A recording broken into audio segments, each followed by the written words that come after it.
Well, hello, I'm Janet Moreno, the Executive Director of Priests for Life. Welcome to Just Ask Janet. Well, joining me today is a very, very dear friend of mine, and I'm so sad because of the pandemic. We haven't been together in such a long time, and I'm hoping maybe soon I'll get to go to Rome, where she has been working for decades. And of course, I'm speaking of the famous Joan Lewis from EWTN. She has worked in Rome for decades. She's had the privilege of being there under so many pontificates. It's amazing. And I know, Joan, last year I was supposed to come and celebrate a great birthday, and that never happened. But welcome to the program. Thank you for getting ready soon to have cene dinner Yes, over in Rome. But of course, spending some time with us. And I know you're about to leave on vacation, so I know you're packing your suitcase to come to America. But thank exactly. you for taking some time out for our Facebook audience and our streaming audience to join us today. So love to have you. Thanks, Joan. Janet, if we can't be together in person and exchange a Roman abbraccio, a big hug, and maybe have a sip of a white wine or limoncello, then this is the next best thing. So I'm That's delighted to right. be here. And my nickname, by the way, of course, is Rome's Joan. So my blog is Right. my blog is obviously Joan's Rome. But anyway, yeah, I've been here a lot of decades, covering a lot of things. As a matter of fact, at the end of next month, I will be in Cincinnati for a long weekend event for the Knights and Dames of the Holy Sepulchre. And I will be giving a talk entitled Five Popes and a Journalist. So that Wow. ought to be a fun event. Exactly. And then, well, the fun thing is too, I love the question and answer part when I give a speech. You always hope when you give a speech that people will be interested in what you're saying. But beyond that, you know for sure when they ask questions that they want to say, they want to hear your answer to Right. their specific questions. So, you Well, know, I want while people are watching our streaming show right now, Joan wants to see where you're from. How many different countries do we have watching us right now? Tell us what state you're from in the United States, because Joan is coming to America. I know you have family in Illinois. Let's see, is anyone from Illinois watching? Let's hear from you. I know you also have family right in California, right? California, Illinois, Oregon, Wisconsin, and Florida and Phoenix, Arizona. So, Wow. So well, let's see if any of those states are tuning in right now. Say hi to Joan, and I know you're going to be in the United States now for what? 2 weeks, I think it is. a couple of weeks with family in California and the Midwest because I have 9 nieces and nephews and 26 great nieces and nephews, and Wow. two of them I've never seen. So this is very exciting. And the thing is, with COVID and everything else, I have had only 2 weeks of vacation in 20 months. So Wow. I'm ready. I'm ready to You're get on ready to go. the plane and So, go Joan, west. ev- everybody is very curious, of course. So many people had to cancel their trips to Rome, like me, and they want to know: has tourism picked up? Is the Vatican fully open? The Vatican Museum? How are the restaurants doing? Can you give us a little peek Sure. into how things are there? I haven't been too often to downtown Rome, so I can't speak to like the Roman Forum or things like that. I just know that I see a lot of visitors around the Vatican. St. Peter's is open, the museums are open, and all the things like the Colosseum and everything else, I know they're open. And if the tourists that I've seen here, and even on Sundays when I go to the center of Rome because that's where my parish is, St. Patrick's. So even on Sundays, I still see lots of people at Piazza Venezia, other parts of Rome, and not so much in the early morning, but like when mass gets out 11:30, I'm coming back home. So I've seen lots of tourists. I don't know about the numbers. I've had storekeepers and shop owners and restaurant people tell me they haven't seen as many Americans yet. But and the interesting thing is, Americans can come here. You have to have your vaccination and things like that. Americans can come here and if you are asked for a document, you must show them that whatever you have that says you've been vaccinated. So that's fine. But the odd thing is, America is not very welcoming to people from Europe at all. So there've been a lot of complaints here. The European Union is looking at that. Apparently, I was talking to a whole bunch of people yesterday, and they said, no, Joan, you can't go unless it is essential business. So if you don't see a lot of Europeans flooding American tourist spots, that's fine. We are not quite as receptive in America as they are here. But I am happy to say that that things are looking up. Restaurants, I want to tell you, La Victoria, it has been really crowded, the one we go to a lot. And any of the other restaurants that I've been to in the past few weeks, either alone or with friends, have had good numbers of people. Now, interestingly enough, there's here, I got vaccinated in Italy, and it took me quite some time, but I got what's called a green pass. And this is like mandatory for everything, anything involving a crowd. So any kind of a big event or a concert or going into a stadium or something. And they're going to, even for buses now, in the fall, I'll not only have to show my bus pass, I'll have to show my green pass. And so I have the printed one, and then I have it on my phone. And then there's a QR code on that has all the information because like restaurants, as of August 6th, to eat inside a restaurant, you have to show your green pass.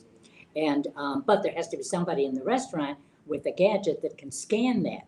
And so that they can't be duplicated, as I understand it. Right. Paper, yeah, as much as some of these certificates in America.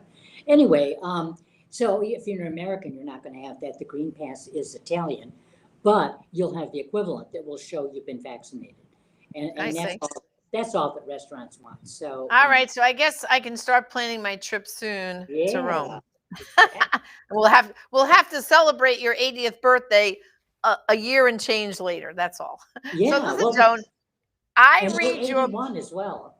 I read your blog all the time during the week, and I saw your blog, I think it was yesterday, and there's this rumor, a journalist rumor, about Pope Francis going the way of Pope Benedict, resigning.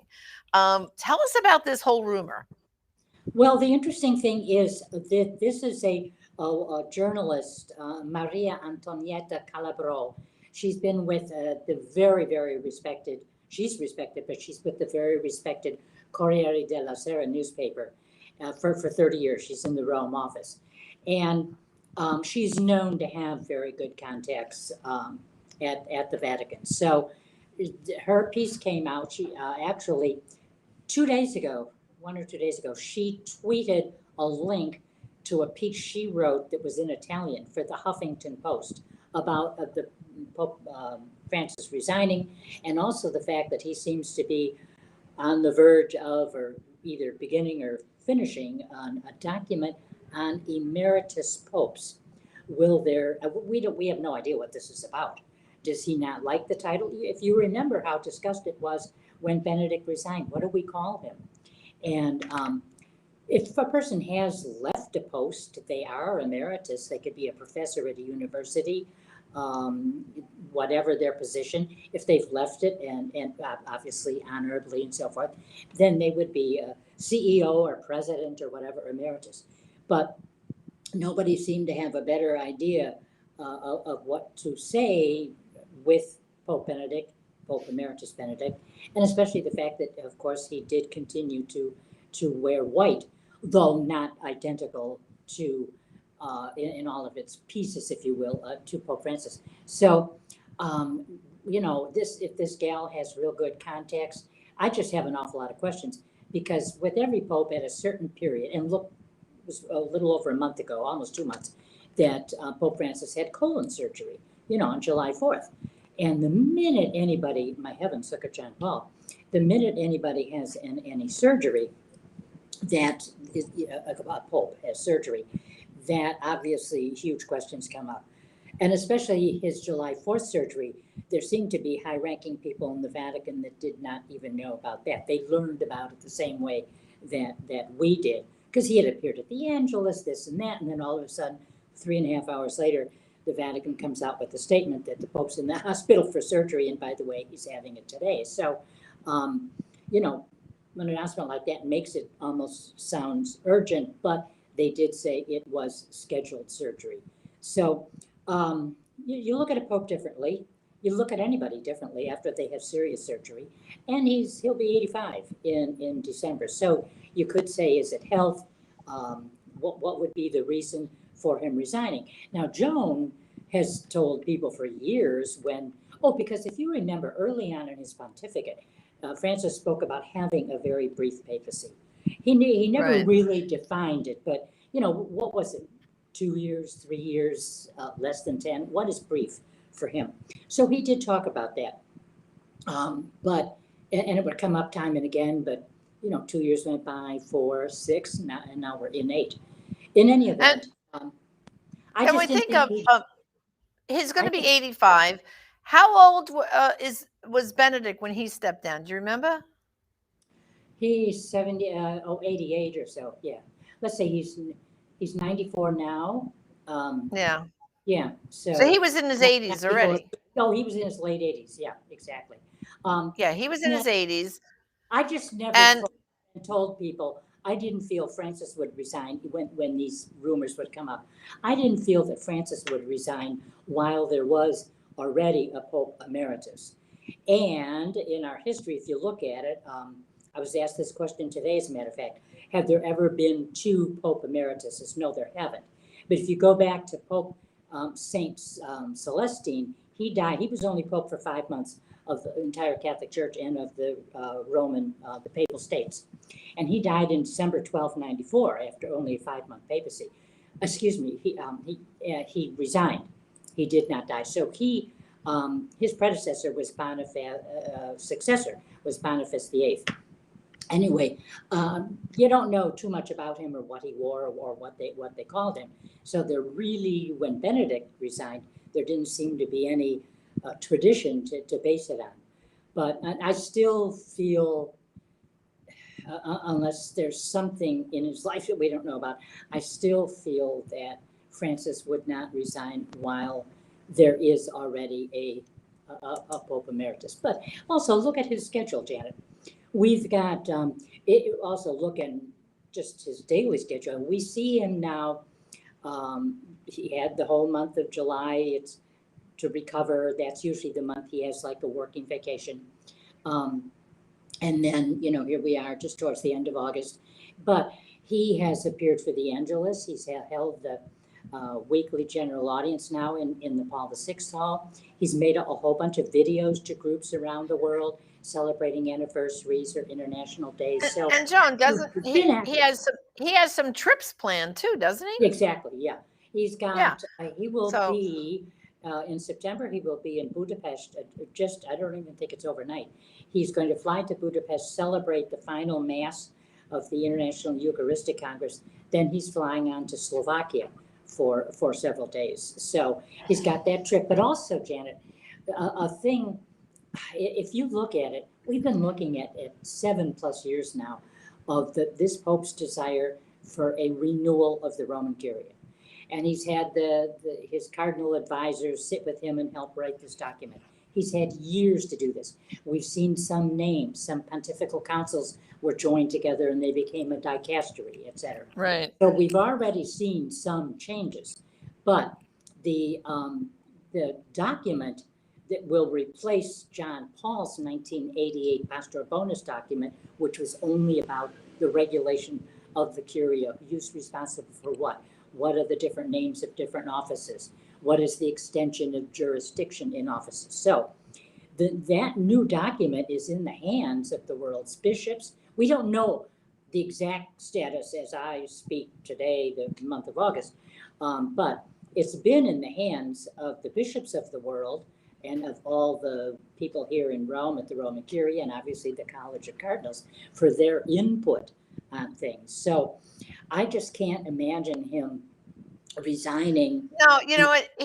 before He this doesn't comes to out. me, you know what it is? I distinctly remember how Benedict was right before he resigned because I happened to be in Rome with Teresa Tamio. We were on a pilgrimage there. It was like after Christmas and before the Feast of the Three Kings. Matter of fact, I was there for the Feast of the Three Kings, that beautiful celebration in Rome, in St. Peter's Square. But we had an audience with Pope Benedict in Paul VI Auditorium. And because we were a pilgrim group, we were kind of like down close. You could, I got a good look at him up on the stage. And I remember distinctly, I whispered to Teresa, I said, "Oh, the Pope, he doesn't look very well." And the Monsignor or the bishop that was with him literally helped him across, like held his arm on the like this and helped him across the stage to sit. And he sat for the whole audience, and they sat him down, and he spoke to us. And then when it was over again, they came over and kind of helped him up and let him walk off. And I said, "Boy, he looks so frail." And it was maybe 6 weeks later he announced his Well, resignation. So he and it, looked really, he I'll tell looked you, very frail, well, because he was 88 or 86, whatever he was. We'll get that in a minute. But the thing is, he had been having for about a year a problem walking. And I remember being at Fox News the night that that Benedict resigned. And Shep Smith asked me, he said, "Joan, what's the real reason behind Benedict's resignation?" Because everybody wanted to say he was just, up to here with all the abuse scandal and everything else.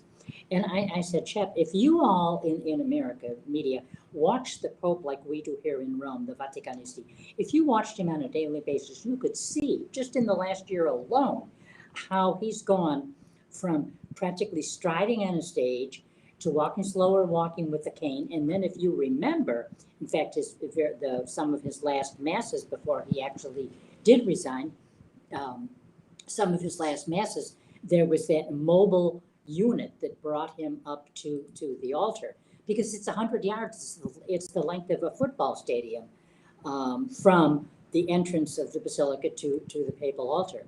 So it was a question of his walking. And of course, now he has a walker. He has a wheeled chair, I guess. So but the mind is like, gangbusters fine.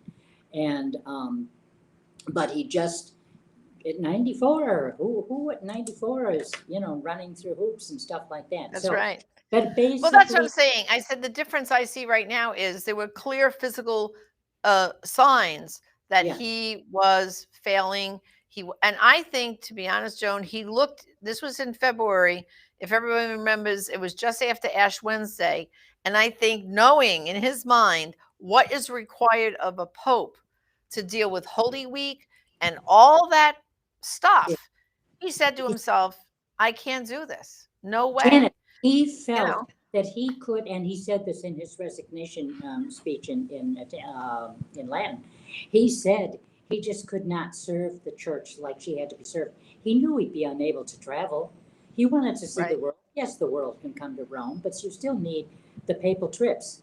And if every single mass you were gonna have the faithful there, not even participating in mass because they were thinking about and praying for the Holy Father. Oh my gosh, he can't walk. So, so he just knew he couldn't be a pope. A pope is not locked up in an ivory tower, and Right. and, and so he just felt he could not be what he had to be as pope for the church, and so that was Exactly. yeah. Yeah, so But I guess, Joe, we'll have to, as they say, wait and see. But I don't know. It's kind of a strange rumor, and like you said, the yeah, confusion of having two Pope Emerituses, plural. I don't know. So well, I, and I then guess we'll have to how let would that the one third, go. how would the reigning pope? I Yeah. mean, what maybe I just want to think that if Francis is writing something like this, that he's getting a little input. He is a man who's known to be his own thinker, his own, decider, etc. Right. But I'd really like to think that he would get, not chain the entire church to a document which Right. says, by the way, no more Pope Emerituses, and we'll be simple priests, and we have to wear black. So just the importance of a document like that, I would like to think that there would be input from a whole bunch of people, and Well, I think the College of Cardinals would kind of have to all weigh in a little bit, you I would know? think so. And but now that's something that Francis has done only one in 8 years. All of his predecessors did it a lot, and that is to say, he only once has called the entire College of Cardinals together. And we think of the people's 70 some that he has named as cardinals. In his time, there's 122 voting cardinals as we speak, who have the right to vote because they're under the age of 80. But the cardinals that he's named, man, they have no idea who each other is. You can go online, you can watch how a cardinal gives a speech, a homily, but you can't get to know somebody. You and I know that. Just you come to Rome for Yeah, meetings, it's a whole different thing in person. And a it's very college, different. you meet each other. You're going to have coffee together. You're going to have dinner together. You might be staying in the Santa Marta residence. You really get to know a person.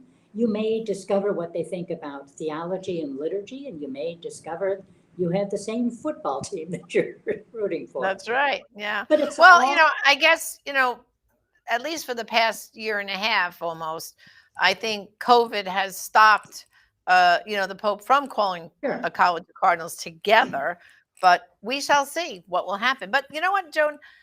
Most of our people don't realize that the Vatican has its own media. They have Vatican radio and they have this newspaper, Observatory Romano. Could you just No, tell us a little bit about that? And I know the Pope went and visited recently, right? So give us a little he snapshot about did. that. He did. Well, interestingly enough, another one of the rumors and about it. It hasn't gone as viral as the almost viral as the resignation thing has. First of all, a lot of people are still on vacation. This is August. You can only understand August in Italy if you're actually here to see things close down, to see buses with half the number of passengers, to see stores and pharmacies will close down.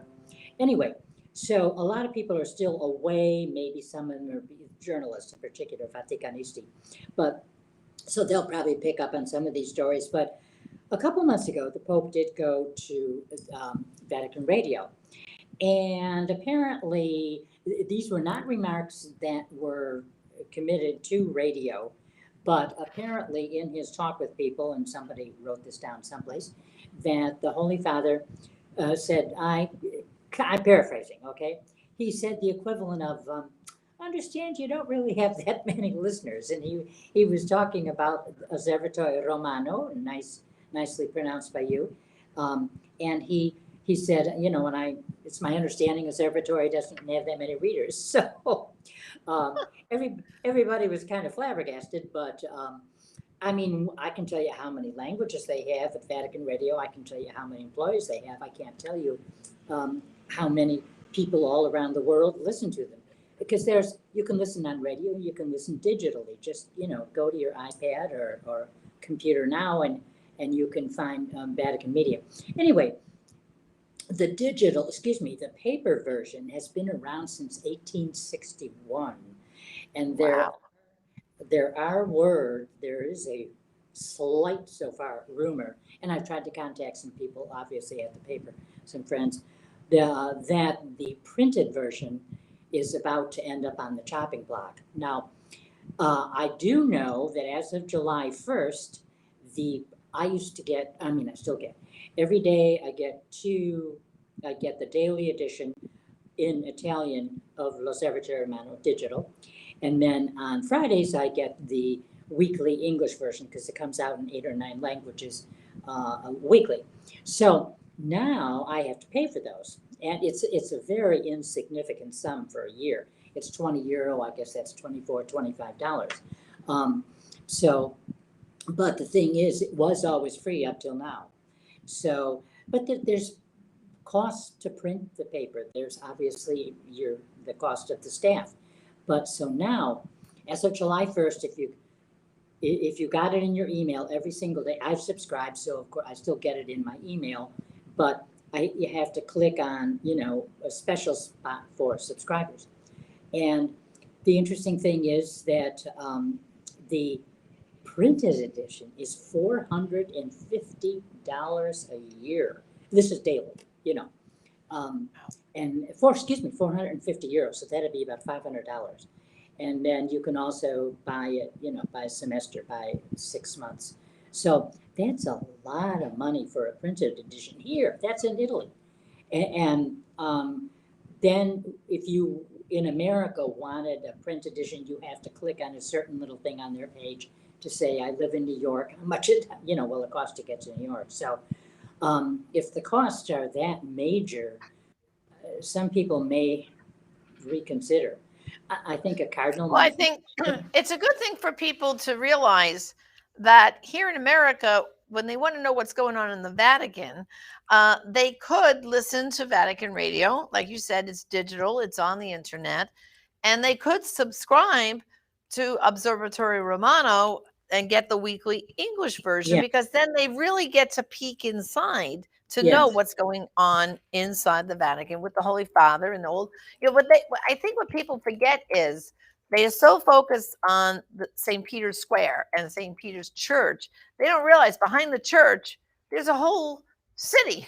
yeah, There's a city. There's the bank. There's the post office. There's offices. You know, people live there. You know, sure. because it's Vatican state. You know, and the Pope, he's like the president of that whole state of Right, the the governor, Vatican. yeah, if you will. Yeah. Yeah. So, you know, people, I want to invite you, if you currently have never checked out Observatory Romano, Google it. It's a perfect opportunity if you want to learn more what's going on in Rome. You don't have Oh, to just wait to hearing the rumors. You can and the have a peek inside the Vatican, right? The Italian version has an awful lot of culture in it too. It's not just church. Obviously, everything that the Pope does or says or writes in it would be, you know, in that daily edition.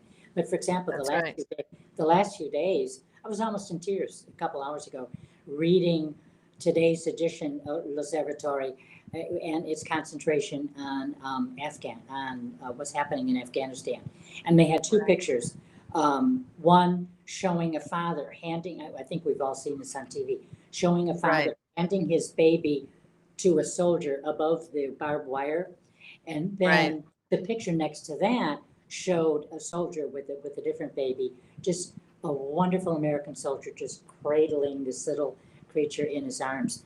And it just, you know, and the Vatican Observatory, I wish I had the time to translate it, but their front page article spoke of the similarity between mothers and fathers handing over a child whom they love, adore, but probably will never see again, but they believe he will live and have a better life.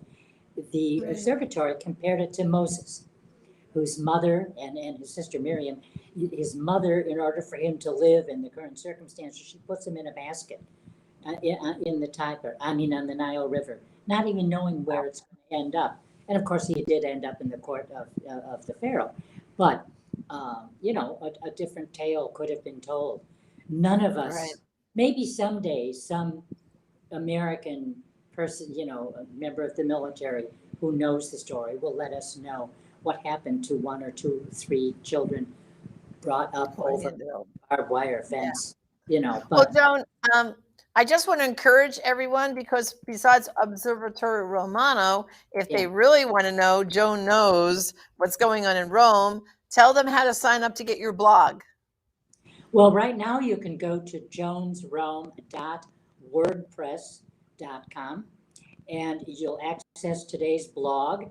And then on the right-hand side there, kind of in a purplish lavender print, it allows you to sign up for my blog. It allows you to email me. So a good way to be in touch. Yeah.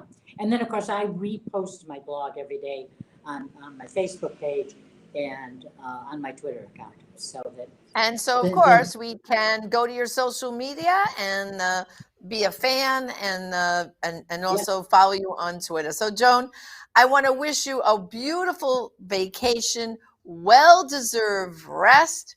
And yeah, when you get back in Rome, send me an email and we'll get you back on because then you can tell us all about what you saw here in America while you were exactly, traveling around. Okay? exactly. We'll be delighted to do so. And I will Okay. keep up with people I'll probably be on Facebook or Twitter posting a few things, but not, an 8-9 hour workday. Okay. Well, God bless you, Joan, and I'm hoping maybe by the spring I'll get to Rome. That's my goal, okay?